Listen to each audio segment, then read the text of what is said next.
Assalamualaikum warahmatullahi wabarakatuh.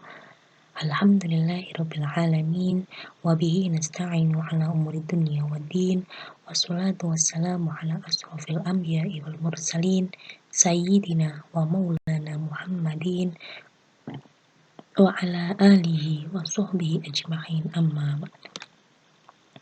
Puji syukur kehadirat Allah Subhanahu wa taala pada pagi kali ini kita dapat belajar bersama lagi dalam mata kuliah fikih.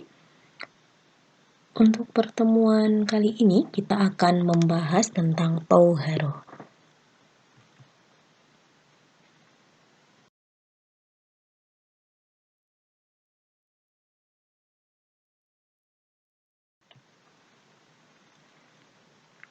Baik, kita membahas tentang tauharoh. Silakan perhatikan di peta konsep ini. Paling tidak kita akan membahas poin-poin yang tertuliskan dalam peta konsep ini. Tauharoh. Kenapa kita harus bertauharoh? Yaitu karena terkena najis dan mengalami hadas. Yang pertama, hadas kecil, besar, dan larangannya. Kemudian bisa dibersihkan dengan ketika hadas kecil dengan wudhu, tayamum. Hadas besar itu dengan cara mandi junub atau tayamum.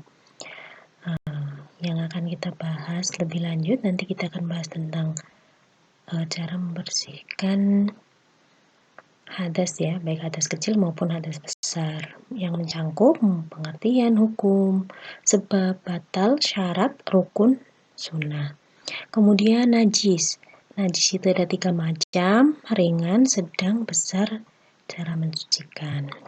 Tapi nanti kita tidak terlalu membahas ke najisnya, kita lebih kepada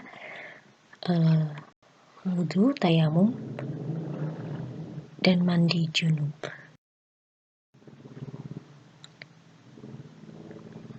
Lanjut, pengertian toharoh. Toharoh menurut bahasa Arab artinya suci atau bersih. Menurut istilah adalah menyucikan badan, pakaian, serta tempat dari najis dan mensucikan diri dari najis.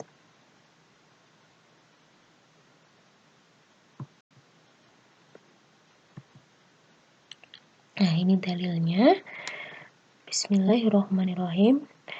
Innallaha yuhibbut tawwabina wa yuhibbul mutatahhirin. Quran surat Al-Baqarah ayat 222. Sungguh Allah menyukai yang tobat dan menyukai orang yang menyucikan diri. Itu dalil tentang toharoh atau bersuci. Nah, benda apa saja yang bisa digunakan untuk bersuci? Yaitu yang pertama air. Tentunya air yang bersih, suci, mensucikan. Kemudian yang kedua debu, yang ketiga batu, yang keempat kertas, tisu atau daun. Itu benda yang digunakan untuk bersuci.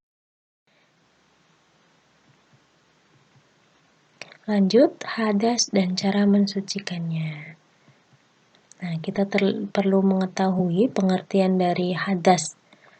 Hadas adalah suatu kondisi di mana seorang dalam keadaan tidak suci menurut ketentuan syara atau aturan hukum Islam.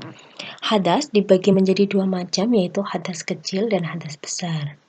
Hadas kecil adalah hadas yang disebabkan oleh hal-hal berikut. Yang pertama, keluarnya suatu dari dubur atau anus dan kubul atau kemaluan. Yang kedua, menyentuh dubur dan kubul dengan telapak tangan.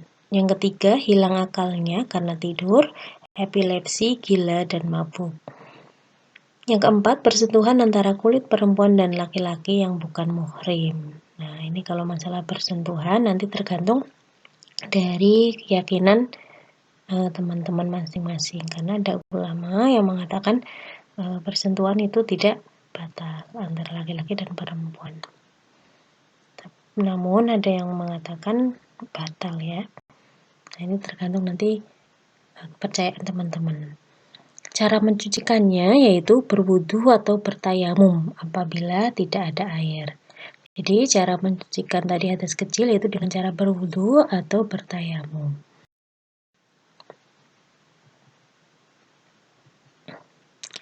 Nah, kita akan membahas tentang hadas dan cara mencegahnya. Hadas besar ya di sini. Tadi kita udah bahas hadas kecil, sekarang hadas besar adalah kondisi hukum di mana seorang sedang dalam keadaan janabah. Janabah adalah status hukum yang tidak berbentuk fisik, sehingga janabah tidak identik dengan kotor.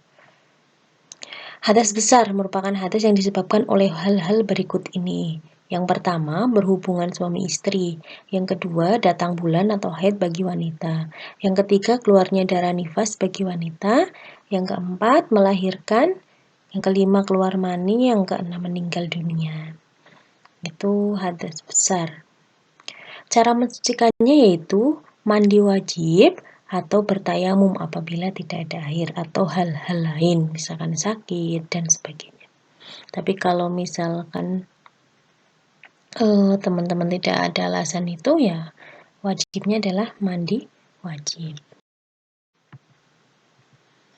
Selanjutnya, najis dan cara mensucikannya. Najis adalah suatu benda kotor yang menyebabkan seorang tidak suci, seperti kotoran manusia dan hewan, bangkai, darah, nanah, miras, anjing, dan babi.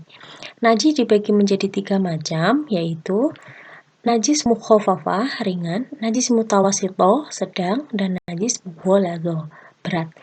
Najis mukhafafah adalah najis yang tergolong ringan. Contohnya, air kencing bayi laki-laki yang usianya belum mencapai 2 tahun dan belum makan atau minum kecuali ASI. Itu contoh najis mukhafafah. Bagaimana cara mensucikannya? Yaitu cukup dipercikan air yang suci pada tempat yang terkena najis.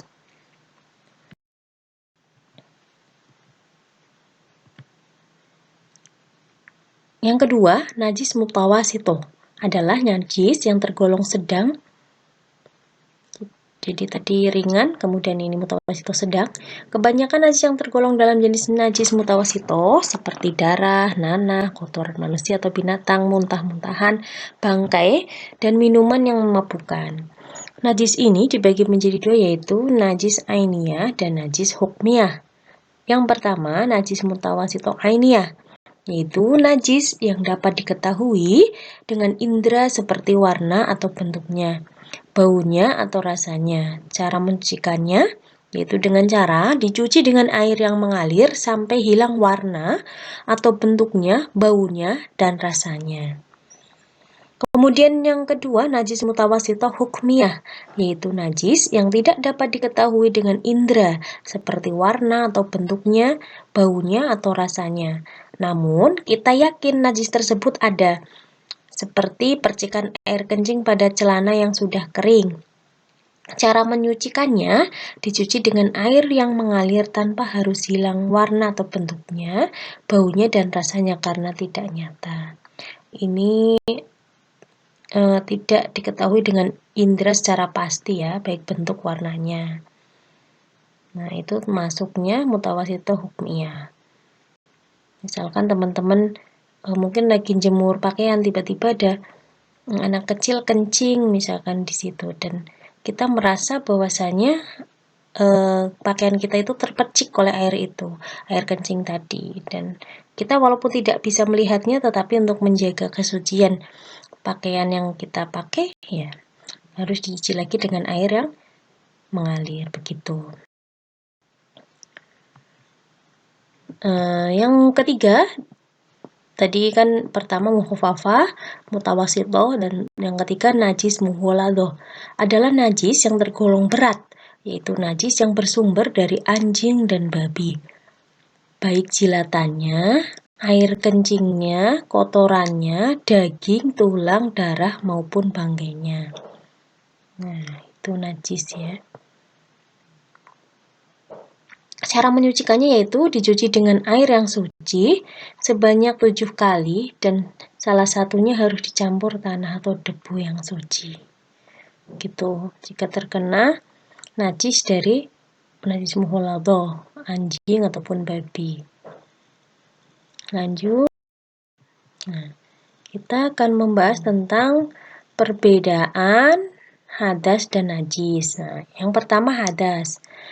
berupa perbuatan atau tindakan. Contoh, buang air kecil, buang angin, buang air besar, menyentuh kemaluan atau dubur, tidur, mengeluarkan darah haid atau datang bulan dan nifas. Pembagiannya, hadas besar, hadas kecil. Cara menyucikannya, wudhu, mandi, tayamum. Najis berupa benda di luar tubuh.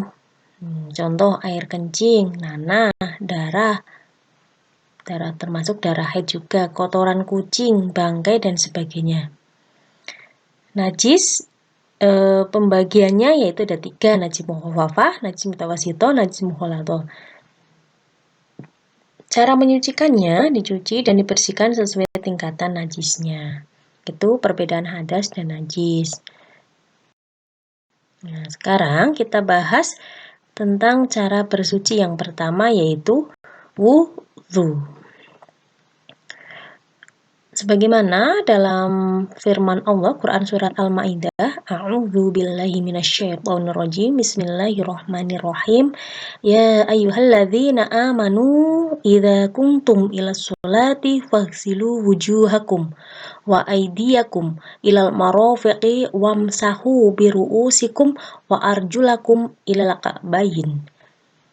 Artinya, wahai orang-orang yang beriman, apabila kamu hendak melaksanakan sholat, maka basuhlah wajahmu dan tanganmu sampai ke siku, dan sapulah kepalamu, dan basuh kedua kakimu sampai kedua mata kaki. Quran Surat Al-Maidah ayat 6. Kalau dari dalil tersebut, kita dapat mengetahui pengertian wudhu. Wudhu adalah sebuah ibadah ritual untuk menyucikan diri dari hadas kecil dengan menggunakan media air. Itu pengertian pada awalnya ya.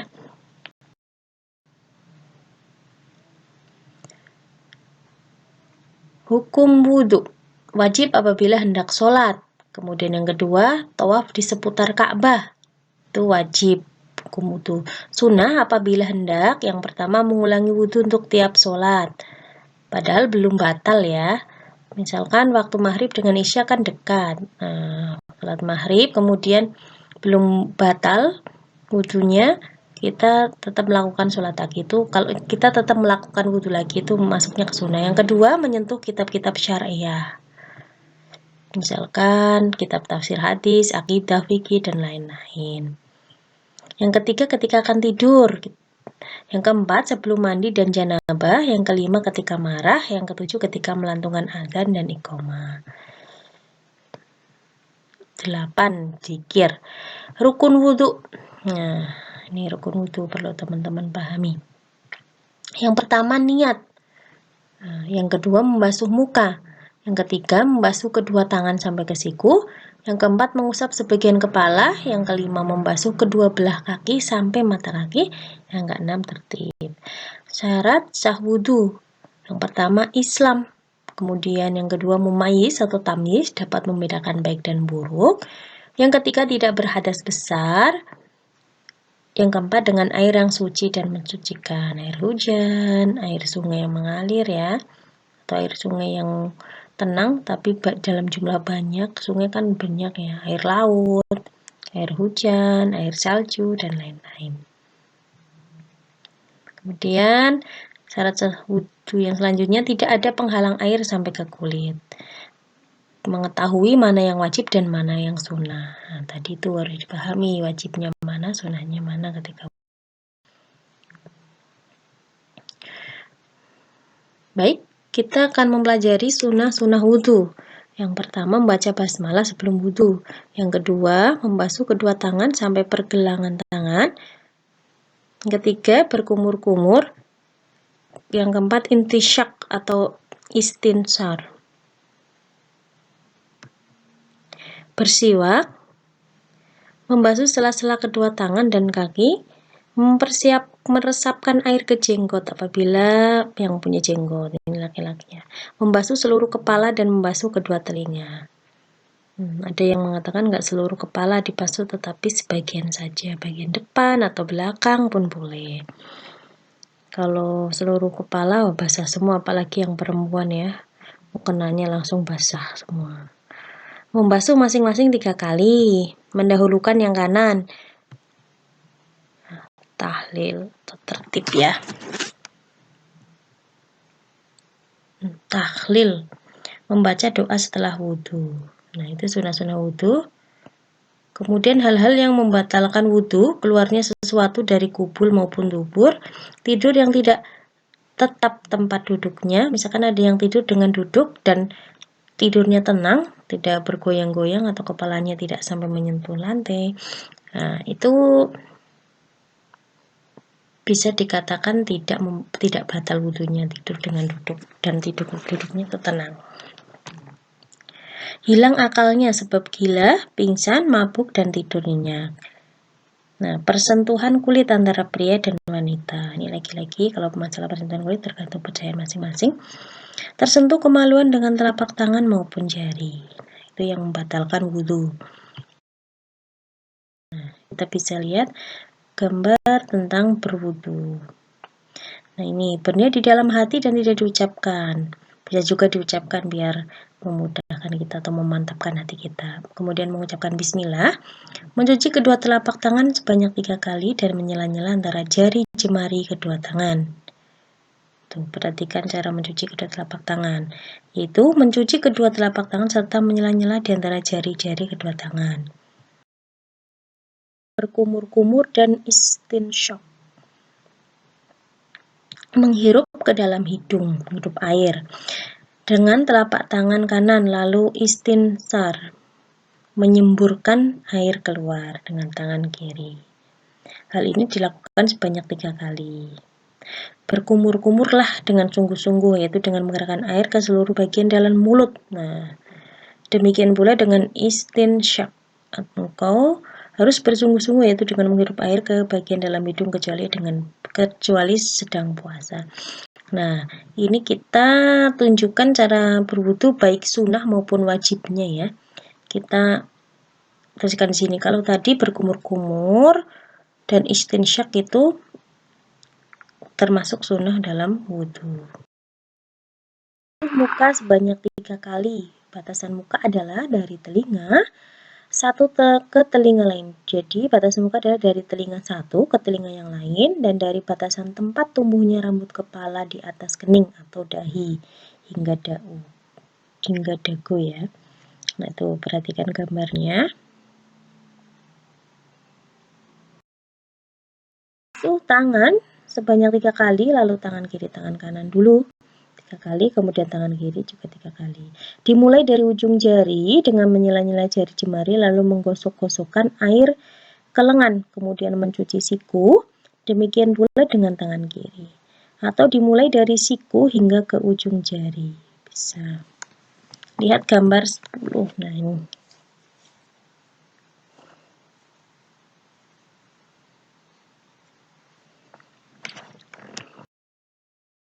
Mengusap seluruh kepala sebanyak 1 kali. Kedua tangan yang masih basah dijalankan dari depan ke belakang hingga tengkuk lalu kembali ke depan tempat semula. Nah, itu bisa seperti itu. Ada juga yang menggunakan bagian depannya saja, yang penting basah, benar-benar basah dari ujung rambut sampai pangkal rambut, seperti itu. Kemudian membasuh telinga, yaitu dengan memasukkan kedua jari telunjuk ke dalam telinga dan kedua ibu jari di bagian luar telinga. Nah, itu harus benar-benar bersih. 8. Membasuh kaki kanan sebanyak 3 kali dari ujung jari ke mata kaki dengan cara mencuci mata kaki dan menyela-nyela jarinya. Lalu membasuh kaki kiri seperti itu pula. Begitu juga kaki kiri ya, sama.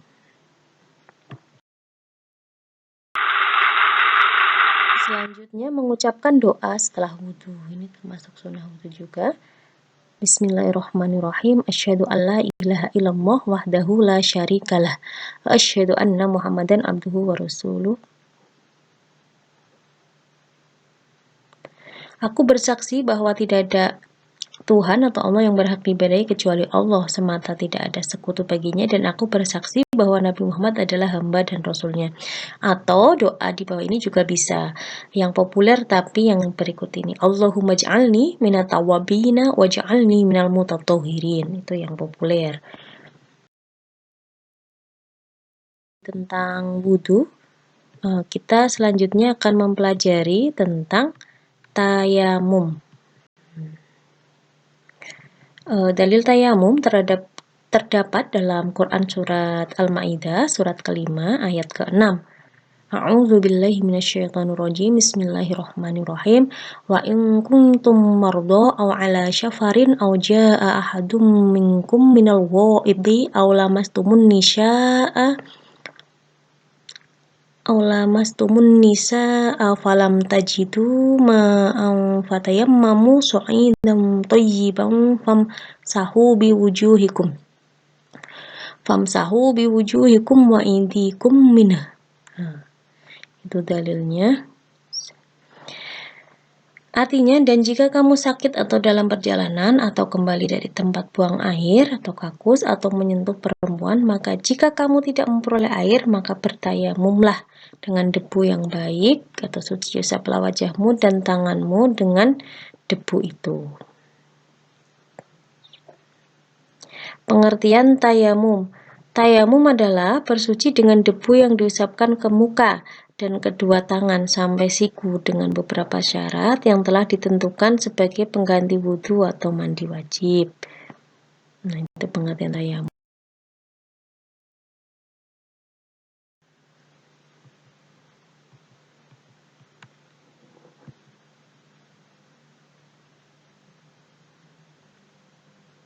Syarat sah tayamum, sudah masuk waktu sholat, sudah berusaha mencari air namun belum menemukannya, berhalangan menggunakan air, menggunakan debu yang suci, itu syarat tayamum.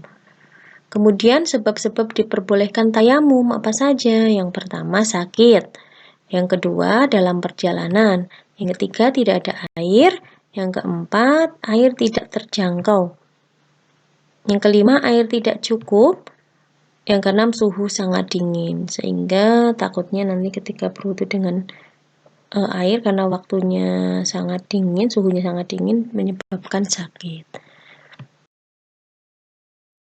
Kemudian tayamum, rukun tayamum yang pertama, ini yang perlu diperhatikan, rukun tayamum niat, yang kedua menyapu muka dengan debu, yang ketiga menyapu kedua tangan sampai siku dengan debu, yang keempat tertib atau secara urut. Sunnah tayamum, membaca bismillah, meniup debu dari telapak tangan, mendahulukan anggota yang kanan daripada yang kiri, kemudian membaca doa. Hal-hal yang membatalkan tayamum, melihat air sebelum sholat, kecuali yang bertayamum karena sakit. Jadi ketika tiba-tiba pulang dari tayamum mencari debu, misalkan debu di luar ya, nah tiba-tiba pulangnya melihat air, nah itu tayamumnya batal, harus berganti dengan wudhu. Tapi kecuali jika tayamumnya karena sakit, nah itu diperbolehkan. Kemudian semua hal yang membatalkan wudhu, itu juga membatalkan tayamum, menyentuh kemaluan atau tubuh dengan telapak tangan, kemudian murtad atau keluar dari agama Islam. Itu tadi yang membatalkan tayamum.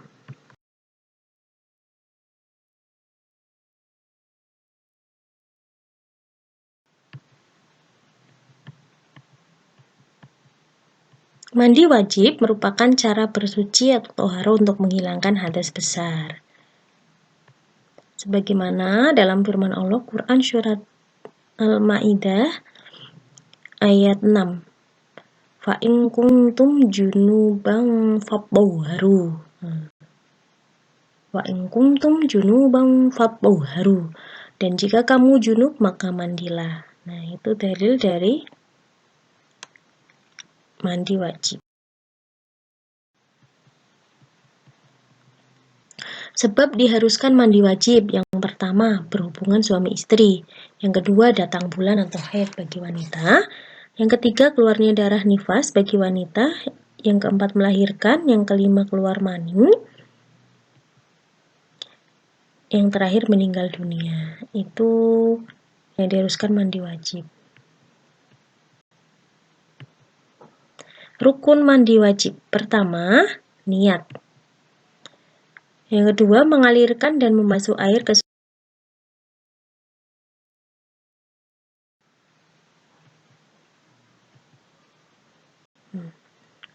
Sunnah mandi wajib.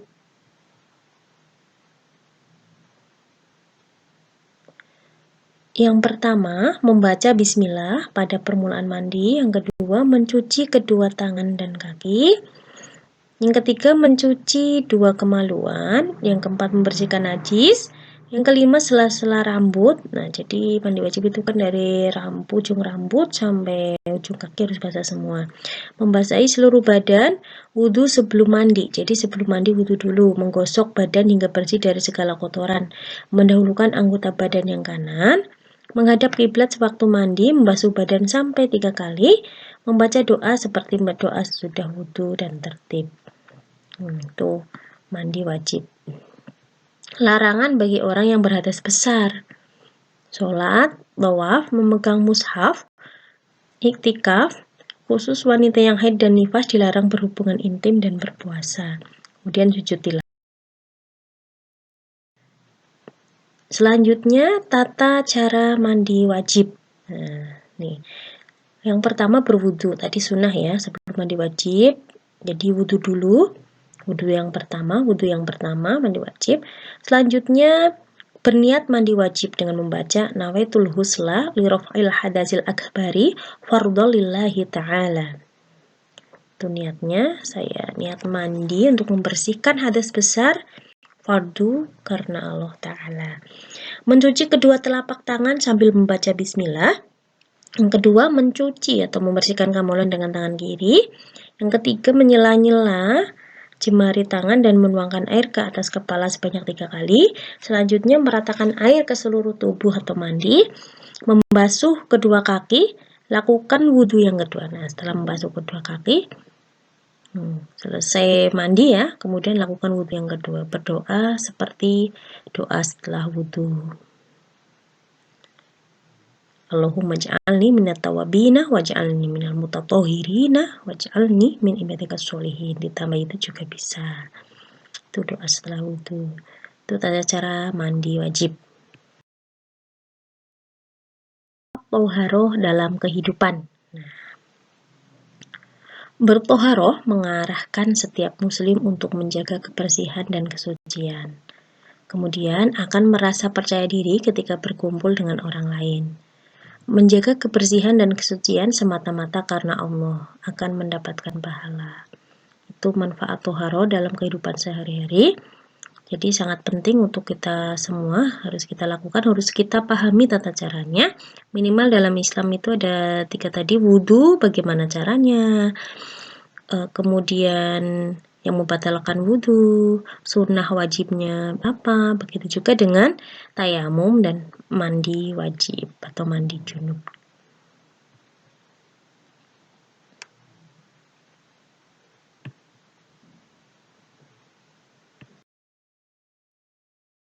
Setelah itu, jadikanlah sholat sebagai penyejuk hati kami, ya Allah. Sholatlah dengan tenang dan khusyuk. Setelah tadi bersih, setelah mandi wajib, setelah wudhu, tinggal sholat.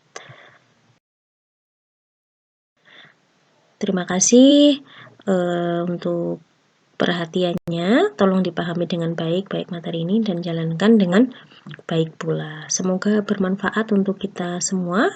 Saya akhiri. Wassalamualaikum warahmatullahi wabarakatuh.